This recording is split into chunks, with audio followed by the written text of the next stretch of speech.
Everyone knows, when you make an assumption, you make an ass out of you and umption. These wise words from Samuel L. Jackson could have saved Samsung from an embarrassing day in the spotlight. This is the Android Police Podcast. It's Friday, the 13th of December. Welcome. I'm Corbin Davenport, along with Cody Toombs. And we've got some stuff to talk about this week. Oh, I'm sorry. Did I interrupt you? I was just going to say, go figure. It would be Friday the 13th. Somehow we are destined for something to go wrong on this episode. Yeah, I guess it is cursed. I did notice yesterday was 12/12 because I saw a funny tweet where someone said, I picked a bad day to set up this app, and it was a screenshot of a calendar app showing options for calendar format. And so all the options were 12/12/29. It was funny. Anyway. Oh, that's awesome.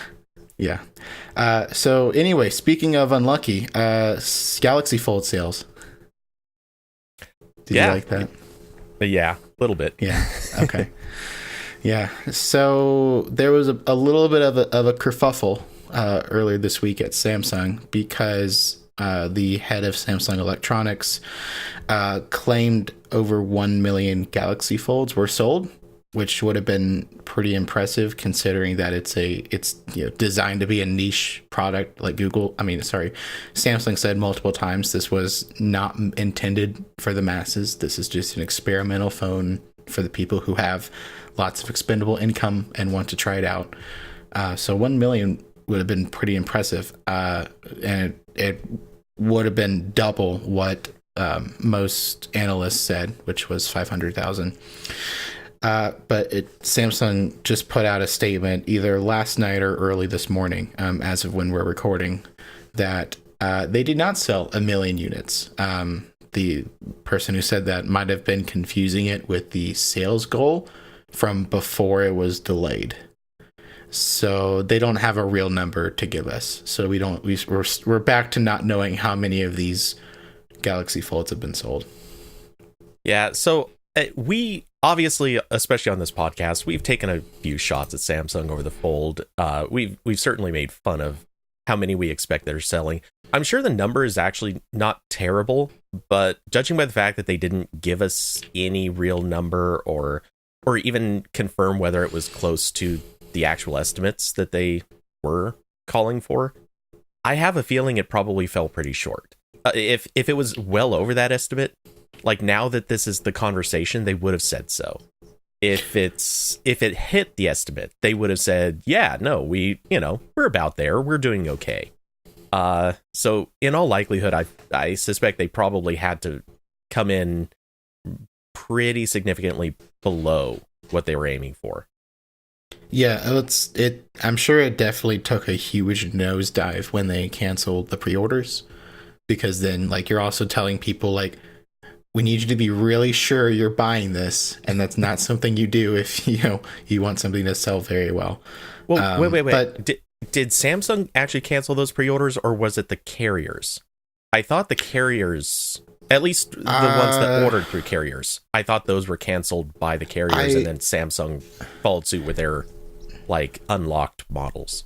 Yeah, I think that might have been. I know Samsung made the decision to cancel its own the people who ordered through Samsung.com, those were canceled. Right. I know because Max from XDA complained about it a lot when his pre-order was canceled. But yeah.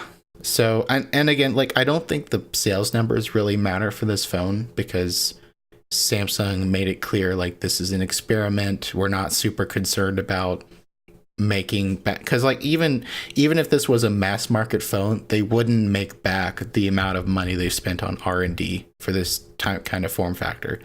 So it's probably going to be a while before this line is super profitable, which is fine. Samsung seems like it wants to take time to get it right, instead of if they didn't want to do that, then they wouldn't have canceled all the pre-orders, and there would have been lots of angry customer reviews from people getting their phones that they weren't prepared to have with all the issues. Right. And even President Sun basically said that they want to release this sort of thing so that they can have it out in the market, people can put it through different tests, so to speak, and Right. basically break the phone in different ways. So, to their credit, they are saying exactly the right thing in that regard, even though they are still putting out a beta test for $2,000. Yeah. But so yeah, hasn't sold 1 million phones, but it's probably not an insignificant amount of money that they've made already. So trucking on. Yes. Anyway, as a quick update, we're really not going to make much of a topic out of this, but for those who may need the information or would like to give the information out to others, the FCC has created a short code, or rather short number, for the National Suicide Prevention Lifeline here in the United States. So if you are feeling depressed or any need to speak with somebody, please dial 988. It's basically a quick, simple 3-digit number, pretty easy to remember. Certainly easier than the full-length number that they had in the past, which was... Well, it's not live yet, so don't... Oh. Yeah, is it? They're voting. Okay. They're voting. The FCC is voting on it, and then carriers will have 18 months to connect it. So... Okay, I should have read this. I had read all the other stuff about this, but I missed that part. Yeah. Anyway, it's fine. so... But yeah, all right. so it's the same number. The current number actually is 1-800-273-8255, and they're shortening that to 988. So that's the only change. But yeah, this was always one of those sort of hotline numbers that I was shocked didn't have a easier to remember version. Like this is like if 911 was like a 10-digit number. Yeah, so. It's generally speaking, a lot of their hotlines probably just should have shortened numbers. The only thing is, there aren't too many of those already. So, right. Yeah. But yeah, so this is good stuff. Hopefully, carriers sort this out quickly, so we don't have to remember a big long number.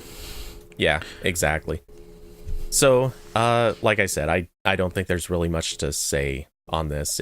But for those who are interested, that number will probably go into effect in the relatively near future. I cannot imagine carriers taking 18 months to actually implement this once it passes. Right. So, anyway, moving on. If you enjoy the podcast you're listening to, including our mistakes and various blunders, we're live 4 times a week. We make these blunders frequently, and we hope that they're entertaining. And we can't do this without your support. The best way to show support is to subscribe to Android Police on Twitch. As a subscriber, you get the special emoji of Ryan losing his stuff at an event. You also get extra entries into the AP giveaways. Subscriptions start at $5 a month, or if you're an Amazon Prime subscriber, you can also use your Twitch Prime subscription. That's free money that you can give to us, and it costs you nothing. You can also donate to us in the form of bits, or visit the Android Police site and find the donate button. For details, visit twitch.tv/AndroidPolice, and thank you for subscribing. I just subscribed. You did. Where's my thank you? Well, if you were watching this to the stream, you would see the notch. Yeah, that's true. I got my notch. I'm satisfied. Oh, hey, and I even got an emote thanks to you. Oh, I got one too, I think. Yeah. Oh, yeah, I got the "This is fine" snowman. Okay, that one's actually funny. I like that one. What in the world is that? Is that a bird? No, it's a... You got the same one I did, right? The "This is fine." No, oh, I okay. I got a weird bird thing, or that's what it looks like. Strange. I got a snowman that's the "This is fine" comic, but it's a snowman instead of a person. I'm happy with that. Last time I gave someone a sub on the last stream because I wanted to see if I would get a fun emoji, and I just got a dreidel, so I'm happy with this snowman. Okay, evidently I got the turtle dove. Oh, okay. That's kind of a weird... That one looks a little bit strange. Yeah, it's hard to read, actually. I'm gonna say that's the worst emoji I've seen. That's like Apple's emoji, where they put so much detail into them you can't really like tell what it is at first glance. Yeah, that is so weird. A turtle shell with a dove head sticking out of it. Yeah, super weird. Okay. Not in love with it. Anyway. Yeah. So, back to the show. Yeah, so Google Assistant got a fancy pants new feature this week. So Google Assistant has had this interpreter mode. I'm sorry. I actually didn't read this before the show. I'm really behind. I'm sorry. Yeah, so the Google Assistant has a new feature called interpreter mode. It was already on smart speakers and displays, but now it's available on phones with Android. So this is kind of like the live translate feature that was on the Pixel Buds, where they kind of hyped up how like someone could talk to you and the phone would do the live translating and play it back. This is sort of like that.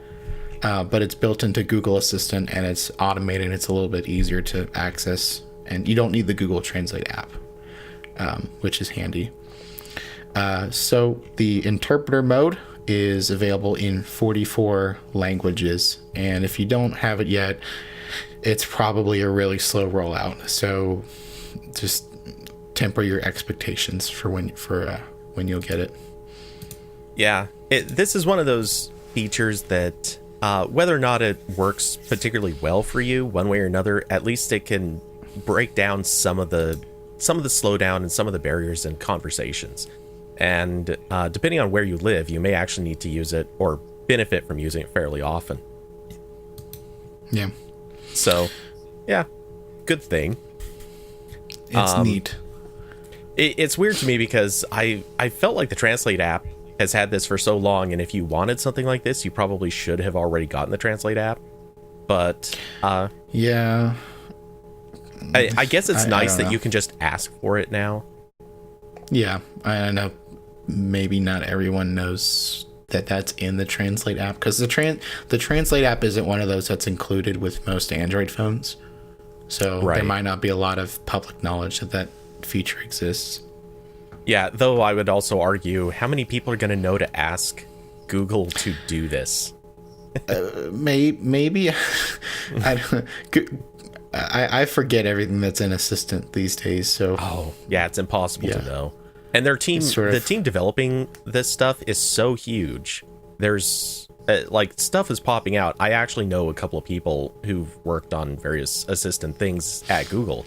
And even they've said they did not know things had happened until well after it was announced. And they're like, oh, hey, I could have tested this. I didn't even know. Yeah. It's kind of like a big, and also Google does that thing with Assistant where they say a feature is coming and then it like kind of rolls out and then you never hear about it again. Until it gets canceled. Right. They recently announced that Assistant would have integration. I don't know if we talked about this on a previous podcast episode, but Google recently announced that support for listen to dos is coming to Assistant. So like you'll be able to connect your any.do account or whatever or Google Keep, and you'll be able to create notes and manage them through Assistant. Except that was the 5th time Google has announced that feature. So I hope it's coming for real this time, but like they've and it's funny. Rita and I were checking this, and they originally mentioned it in a CES blog post from 11 months ago at this point, and we checked back the blog post, and they actually took it out of the posts, but it was still in the Internet Archive, that mention of this feature is coming. So yeah, you think Google more than anyone would know that nothing from the internet is ever truly deleted, but they thought they could get away with that. Well, and as a bonus point, I can't remember how long ago it was, but even before Google ever announced it, I found it in teardowns and pointed out, oh yeah, hey, look, this is something they're working on. Maybe this will be, in the next few weeks or something, you'll be able to replace. Nope. Not even close. No. It's the Half-Life 3 of assistant features. Oh, it really is. Especially because it's probably one of the most wanted things. Yeah. And what's killing me is I have said for ages what I really want in the car, in Android Auto, is to be able to basically tell it to take notes. And holy crap, you know that the fact that they still haven't been able to get this working in Assistant means that they're never going to get to the car. It's going to take so long. Does Assistant in the car not have all the same stuff? Oh, not even close. It's super pared down. That's unfortunate. Okay, that's good. That's about what I would expect. Yeah, and I to some extent, like, it should be, but the thing is, it's since your phone is also hooked up, obviously, whenever you talk to the car, it precludes your phone's assistant from taking over.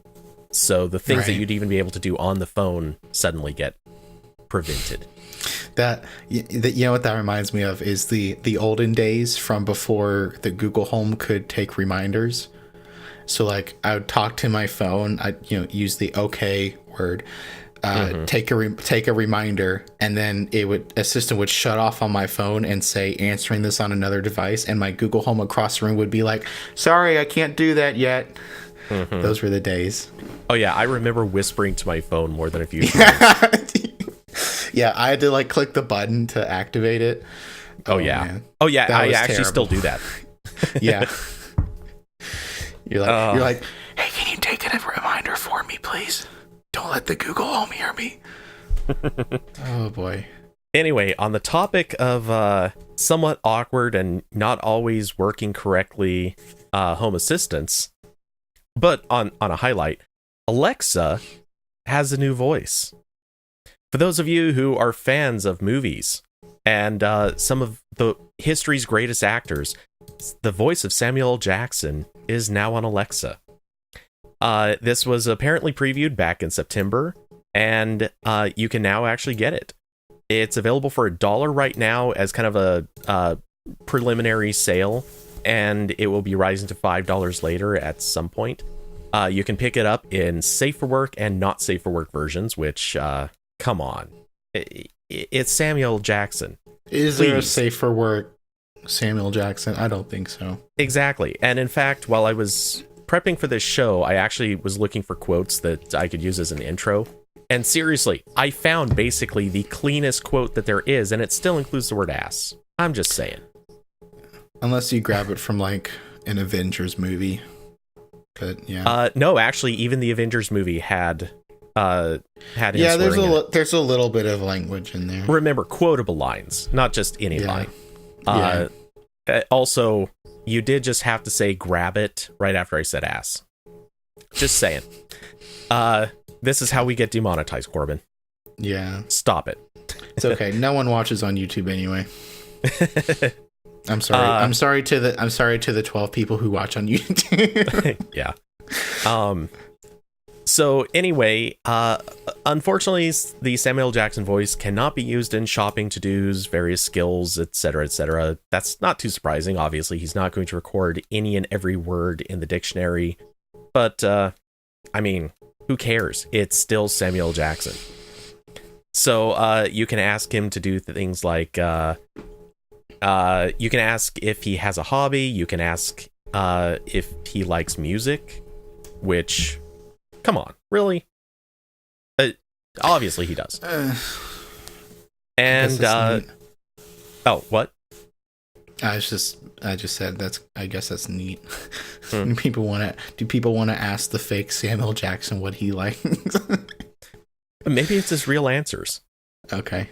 Yeah, and it's Samuel Jackson, so I expect tons of snark.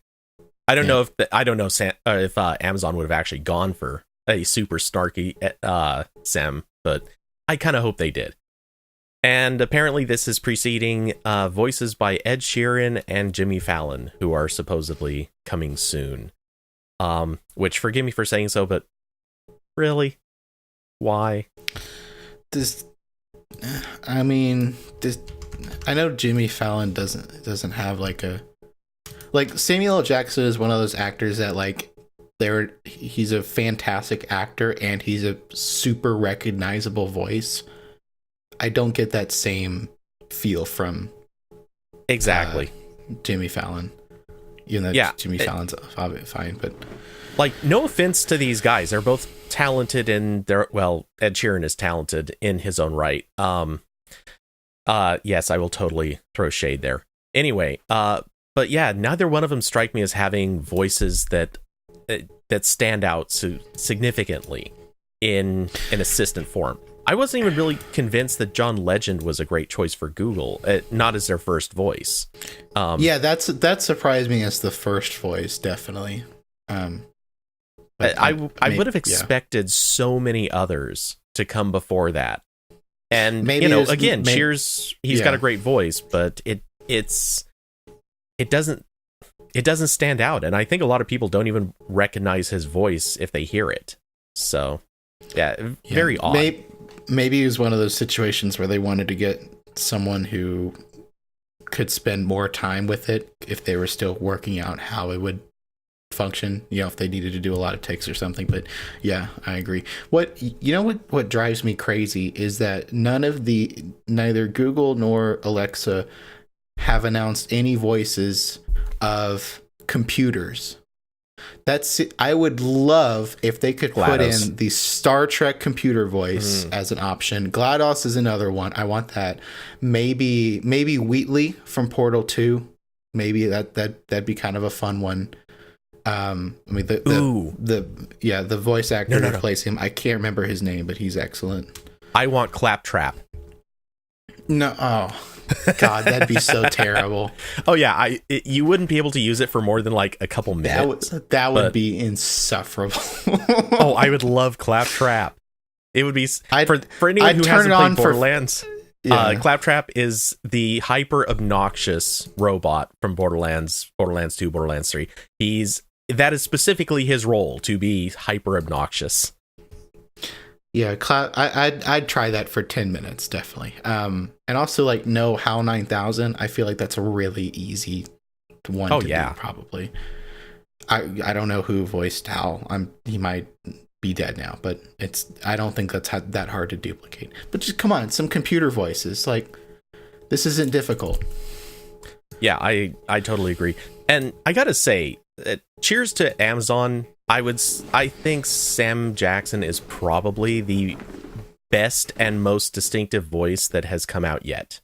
Not that there have been that many voices, but this is definitely the good one. This is, to me, I remember when they announced that John Legend was going to be doing a voice on Google, and the first thing I said was, we need Samuel Jackson, Sean Connery, and I think I listed like 3 or 4 others.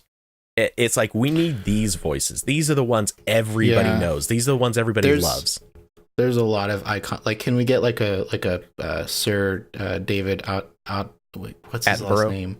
Attenborough. Yeah, need that, obviously.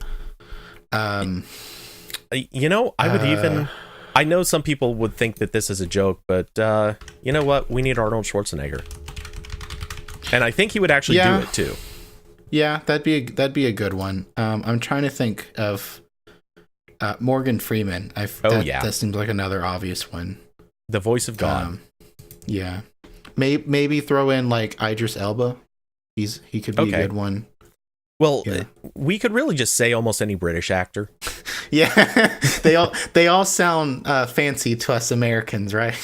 Pretty much, yeah. Well, to be fair, I think most Brits also kind of love their voices, so it works. Yeah. A lot of options. Lots of British act. Oh, can I get David Tennant, please? That would be excellent. I want David Tennant now. I'm sure that this is going to sound hokey and obviously ridiculous, but I wouldn't mind Jim Carrey. I think it would be fun. I would use Jim Carrey. That'd be fun. Yeah. Yeah. As long as it's actually like almost overdone to the level of Ace Ventura levels, like that. Yeah. All of his movies, basically. Yeah. Not like regular Jim Carrey, but like acting Jim Carrey. Yeah. Yeah. Yeah, Yeah. over the top Jim Carrey, which I think is actually regular Jim Carrey in like real life. Yeah. Yeah. But yeah, give us this. These are the voices I think people want. Not again, no offense to John Legend or Ed Sheeran. A little bit of offense to Jimmy Fallon. John Legend's definitely listening to this right now. Well, sorry, really no offense to those who like and chose the voice. Like Cheers, it's a good voice, like nothing against it, but this is not the voice that we're looking for. We want the Sam Jacksons of the world, the Morgan Freemans. We want the voice of God speaking to us. I really want GLaDOS. I've been banging this drum ever since Google Assistant was announced. I really need it. And the voice actor that played her still does a lot of Portal stuff. Like there was a Portal bridge. She did. Yeah, she was in that. She'd be totally down for it. Oh yeah, for sure. Yeah. So also Watson was suggested by Jules. I think he also mentioned who was it earlier? There was I don't know. I swear he said one other name, but Conan O'Brien, I assume. Maybe. Yeah. I'd be okay with that. I'm okay with Conan's voice. And it is recognizable. Yeah. What do you mean? So, Jules, what do you mean a Watson? Like one of the actors that played Watson in a movie, or I guess there's a lot of Watsons. Yeah. IBM's Watson. Oh, okay. I was going to say, I think there was a computer voice of Watson, but I wasn't really sure. Yeah, that makes sense. That falls into the computers category. We need some computer voices. Like I want to be able to say, "Hey computer," and my speaker turns on, and I want the response to sound exactly like next generation's computer voice. I don't think that's a lot to ask for. We also need a different activation phrase, because seriously, we legitimately do try on this podcast to not say the activation phrase. We try to even not say the company name too often for fear that we're waking up everyone's home units, nest hubs. I mean, we wake up ours multiple times a week doing this. Yeah. So. Even my TV. I can't watch TV without it waking up and then lowering the volume on my TV while it's. Remember that? Remember that Burger King commercial that activated? Oh, that never happened to me. Really? Well, I never got that. I don't watch. I don't watch TV with commercials, so yeah, that helps. Well, my speakers aren't in a room with a TV, so that wouldn't have been an issue for me. But I do remember, like, the day after that commercial started getting attention, Google blacklisted that activation, so the commercial wouldn't do it anymore. Yeah, that was fun. All right. So. Anyway, so Jules is calling for us to close up, so I'll hand it off to you. All right. So all the topics we've talked about today can be found at androidpolice.com/podcast. We are live 4 times a week at twitch.tv/androidpolice. And we'd love to hear your thoughts. If you have any, send an email to podcast@androidpolice.com, and you can tell us what you liked, what you didn't like, what you want us to talk about, maybe talk about how your day's going. It's whatever. Just whatever you want. On Twitter, Cody is Cody_Toombs. That's TOOMBS. Cody can't have a easy to spell last name. I'm at Corbin Davenport. It's spelled like it sounds. Our producer, Jules Wong, is at Point Jules, and our theme music is by Home. We've got a huge week coming up with some big guests, even though it's coming up on that part of the year where not much happens. We're keeping it at a level 11 here at the Android Police Podcast. So we hope you'll tune in for that. In the meantime, have a great weekend and take care. Good night, everybody.